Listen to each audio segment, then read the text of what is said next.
ನಮಸ್ಕಾರ, ಸ್ಪೀಡ್ ನ್ಯೂಸ್ಗೆ ಸ್ವಾಗತ. ನಾನು ಚಂದ್ರಕಲಾ ನೂತನಗೌಡ. ಪಾಪ ರಾಹುಲ್ ಗಾಂಧಿ ಅವರ ಪರಿಸ್ಥಿತಿ ನೋಡ್ತಾ ಇದ್ರೆ ಯಾಕೋ ಒಂಥರ ಬೇಜಾರಾಗ್ತಾ ಇದೆ. ರಾಹುಲ್ ಗಾಂಧಿ ಅವರನ್ನ ಇಷ್ಟು ದಿನಗಳ ಕಾಲ ಪಪ್ಪು ಅಂತ ಇದ್ರು.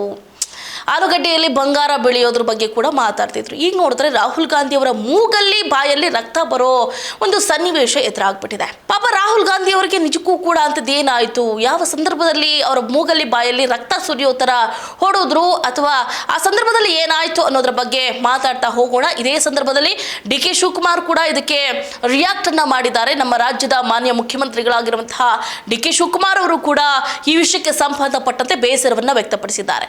ವೀಕ್ಷಕರೇ ನೋಡಿ, ಒಂದು ಕಡೆ ನೀಟ್ ಪ್ರಶ್ನೆ ಪತ್ರಿಕೆ ಸೋರಿಕೆ ಅಂದ್ರೆ ನೀಟ್ ಪೇಪರ್ ಲೀಕ್ ಆಯ್ತಲ್ಲ, ಈ ಹಗರಣವನ್ನ ಖಂಡಿಸಿ, ಅಂದ್ರೆ ಇದು ಕಾಂಗ್ರೆಸ್ನ ನಾಯಕರು ಹೇಳ್ತಾ ಇರೋದು, ಇದು ಹಗರಣ, ಇದು ಬಹುದೊಡ್ಡ ಹಗರಣ ಅಂತ ಹೇಳಿ ಅದನ್ನ ಖಂಡಿಸಿ ಹಾಗೂ ಕೇಂದ್ರ ಶಿಕ್ಷಣ ಸಚಿವ ಧರ್ಮೇಂದ್ರ ಪ್ರಧಾನ್ ಅವರ ರಾಜೀನಾಮೆಗೆ ಆಗ್ರಹಿಸಿ ನವದೆಹಲಿಯಲ್ಲಿ ಲೋಕ ಕಲ್ಯಾಣ್ ಮಾರ್ಗದಲ್ಲಿರುವಂತಹ ಪ್ರಧಾನಮಂತ್ರಿಗಳ ಅಧಿಕೃತ ನಿವಾಸದ ಮುಂಭಾಗ ಏನು ಕಾಂಗ್ರೆಸ್ನ ಬೃಹತ್ ಧರಣಿ ಸತ್ಯಾಗ್ರಹದಲ್ಲಿ ನಮ್ಮ ರಾಜ್ಯದ ಮುಖ್ಯಮಂತ್ರಿಗಳಾಗಿರುವಂತಹ ಡಿ ಕೆ ಶಿವಕುಮಾರ್, ಕೇರಳದ ಮುಖ್ಯಮಂತ್ರಿ ಸತೀಸನ್ ಸೇರಿದಂತೆ ಹಲವು ಹಿರಿಯ ನಾಯಕರು ಬೆಂಬಲವನ್ನು ವ್ಯಕ್ತಪಡಿಸಿದ್ದಾರೆ. ಲೋಕಸಭೆಯ ವಿರೋಧ ಪಕ್ಷದ ನಾಯಕ ರಾಹುಲ್ ಗಾಂಧಿ ಮತ್ತು ಕಾಂಗ್ರೆಸ್ನ ನಾಯಕಿ ಪ್ರಿಯಾಂಕಾ ವಾದ್ರಾ ಅವರ ನೇತೃತ್ವದಲ್ಲಿ ನಡೀತಾ ಇರುವಂತಹ ಈ ಪ್ರತಿಭಟನಾ ಸ್ಥಳಕ್ಕೆ ಕರ್ನಾಟಕದ ಮುಖ್ಯಮಂತ್ರಿ ಡಿ ಕೆ ಶಿವಕುಮಾರ್, ಕಾಂಗ್ರೆಸ್ ಪ್ರಧಾನ ಕಾರ್ಯದರ್ಶಿ ಕೆ ಸಿ ವೇಣುಗೋಪಾಲ್ ಹಾಗೆ ಕೇರಳದ ಸಿಎಂ ವಿ ಡಿ ಸತೀಶನ್ ಸೇರಿದಂತೆ ಪ್ರಮುಖ ಪಕ್ಷದ ರಾಷ್ಟ್ರೀಯ ಹಾಗೆ ರಾಜ್ಯ ಮಟ್ಟದ ನಾಯಕರು ಆಗಮಿಸಿ ಧರಣಿಯಲ್ಲಿ ಕೂತಿದ್ರು. ಇನ್ನು ದೇಶದಾದ್ಯಂತ ಲಕ್ಷಾಂತರ ಯುವಕರ ಮತ್ತು ವಿದ್ಯಾರ್ಥಿಗಳ ಭವಿಷ್ಯದ ಜೊತೆ ಚೆಲ್ಲಾಟ ಆಟ ಇರುವಂತಹ ನೀಟ್ ಸೇರಿದಂತೆ ಪ್ರಮುಖ ಪರೀಕ್ಷೆಗಳ ಪ್ರಶ್ನೆ ಪತ್ರಿಕೆ ಸೋರಿಕೆ ಹಗರಣದ ಸಂಪೂರ್ಣ ಹೊಣೆಯನ್ನ ಕೇಂದ್ರ ಸರ್ಕಾರ ಹೊತ್ಕೋಬೇಕು. ತಕ್ಷಣವೇ ಕೇಂದ್ರ ಶಿಕ್ಷಣ ಸಚಿವ ಧರ್ಮೇಂದ್ರ ಪ್ರಧಾನ್ ಅವರು ತಮ್ಮ ಹುದ್ದೆಗೆ ರಾಜೀನಾಮೆ ಕೊಡಬೇಕು ಅಂತ ಪ್ರತಿಭಟನಾ ನಿರತ ನಾಯಕರು ಕಟ್ಟುನಿಟ್ಟಾಗಿ ಆಗ್ರಹಿಸಿದ್ದಾರೆ. ಇನ್ನು ರಾಹುಲ್ ಗಾಂಧಿ ಸೇರಿದಂತೆ ಪ್ರತಿಭಟನಾಕಾರರನ್ನ ತಳ್ಳಾಡಿ ದುರ್ವರ್ತನೆ ಮಾಡಿರುವಂತಹ ದೃಶ್ಯಗಳು ತೀವ್ರ ಆತಂಕಕಾರಿ ಅಂತ ಕರ್ನಾಟಕ ಕಾಂಗ್ರೆಸ್ ನಾಯಕರು ಹೇಳಿದ್ದು, ಪ್ರಜಾಪ್ರಭುತ್ವದ ವಿಭಿನ್ನ ಮತವನ್ನ ಕೇಂದ್ರ ಸರ್ಕಾರ ಹತ್ತಿಕ್ಕೋದಕ್ಕೆ ಮುಂದಾಗಿದೆ ಅಂತ ಆರೋಪವನ್ನ ಮಾಡಿದ್ರು.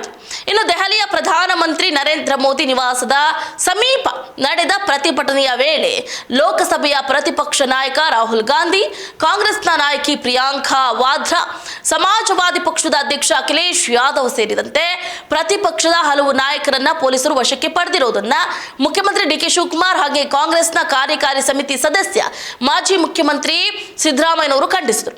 ಅಷ್ಟೇ ಅಲ್ಲದೆ ರಾಹುಲ್ ಗಾಂಧಿ ಸೇರಿದಂತೆ ಪ್ರತಿಭಟನಾಕಾರರನ್ನ ತಳ್ಳಾಡಿ ದುರ್ವರ್ತನೆ ಮಾಡಿರುವ ದೃಶ್ಯಗಳು ತೀವ್ರ ಆತಂಕಕಾರಿ ಅಂತ ಕರ್ನಾಟಕ ಕಾಂಗ್ರೆಸ್ನ ನಾಯಕರು ಹೇಳಿದ್ದು, ಪ್ರಜಾಪ್ರಭುತ್ವದ ಭಿನ್ನಮತವನ್ನ ಕೇಂದ್ರ ಸರ್ಕಾರ ಹತ್ತಿಕ್ಕೋದಕ್ಕೆ ಮುಂದಾಗಿದೆ ಅಂತ ಆರೋಪ ಮಾಡಿದ್ರು.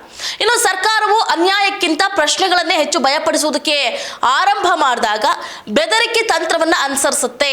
ಜನರ ಧ್ವನಿಯನ್ನ ಆಲಿಸುವ ಬದಲು ಪ್ರತಿಪಕ್ಷದ ನಾಯಕನನ್ನೇ ಬಂಧಿಸುವುದು ಪ್ರಜಾಪ್ರಭುತ್ವದ ಆತ್ಮದ ಮೇಲಿನ ನಾಚಿಕೆಗೇಡಿನ ದಾಳಿ ಆಗಿದೆ ಅಂತ ಡಿ ಕೆ ಶಿವಕುಮಾರ್ ಅವರು ಕೂಡ ತಿಳಿಸಿದ್ರು.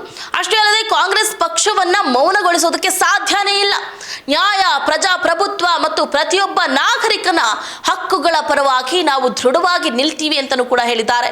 ಇನ್ನು ಪ್ರತ್ಯೇಕ ಪ್ರಕಟಣೆ ಹೊರಡಿಸಿರುವ ಸಿದ್ದರಾಮಯ್ಯ, ಮೋದಿ ಸರ್ಕಾರ ಯುವ ಭಾರತಕ್ಕೆ ಲಾಠಿ ಮತ್ತು ಅಶ್ರುವಾಯು ಮೂಲಕ ಉತ್ತರ ನೀಡಿದ್ದು, ಈಗ ಉತ್ತರದಾಯಿತ್ವದನ್ನ ಕೇಳ್ತಾ ಇರುವ ಚುನಾಯಿತ ಪ್ರತಿನಿಧಿಗಳ ವಿರುದ್ಧ ಪೊಲೀಸರನ್ನ ಬಳಸ್ತಾ ಇದೆ ಅಂತ ಆರೋಪವನ್ನು ಮಾಡಿದ್ರು. ಇದು ಆತ್ಮವಿಶ್ವಾಸದಿಂದಿರುವ ಸರ್ಕಾರದ ವರ್ತನೆ ಅಲ್ಲ. ವಿದ್ಯಾರ್ಥಿಗಳು ಪ್ರಶ್ನೆಗಳು ಹಾಗೂ ಶಾಂತಿಯುತ ಪ್ರಜಾಪ್ರಭುತ್ವದ ಪ್ರತಿಭಟನೆಗಳ ಬಗ್ಗೆ ಹೆಚ್ಚಾಗ್ತಾ ಇರುವಂತಹ ಭಯದ ಪ್ರತಿಕ್ರಿಯೆಯಾಗಿದೆ ಅಂತ ಅವರು ಹೇಳಿಕೆಯನ್ನು ಕೊಟ್ಟಿದ್ದಾರೆ. ಒಟ್ಟಾರೆಯಾಗಿ ಈ ಪ್ರತಿಭಟನೆಯಲ್ಲಿ ರಾಹುಲ್ ಗಾಂಧಿ ಅವರ ಮೂಗಲ್ಲಿ ರಕ್ತ ಬಂದಿರುವಂತಹ ದೃಶ್ಯಗಳು ಅವರ ಅಭಿಮಾನಿಗಳಿಗೆ ತೀವ್ರ ದುಃಖವನ್ನ ಉಂಟು ಮಾಡಿರುವಂತದ್ದು. ಇದಾಗಿತ್ತು ಇವರಿಗಿನ ಅಪ್ಡೇಟ್. ನೋಡ್ತಾ ಇರಿ ಸ್ಪೀಡ್ ನ್ಯೂಸ್, ನಿಮ್ಮದು ವೇಗ ನಮ್ಮದು.